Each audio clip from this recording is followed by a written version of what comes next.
ये है कलील न्यूज।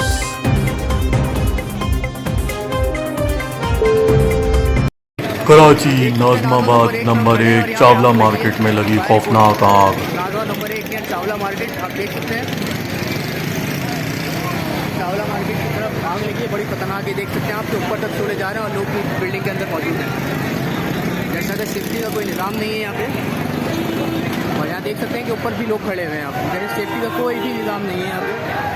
यहाँ कोई फायर एग्जिट दिया गया है यहाँ पे। और ये देखें क्या हालत हो रही है। कराची नाजमाबाद नंबर 1 चावला मार्केट में लगी खौफनाक आग। लोग बेचारे परेशान घूम रहे हैं अपने।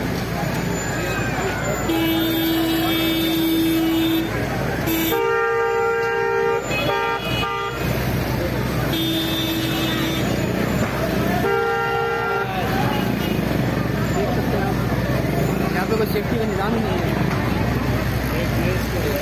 देख रहे हैं यहाँ बेचारे लोग अपनी मदद आपसे क्या भाग रहे हैं।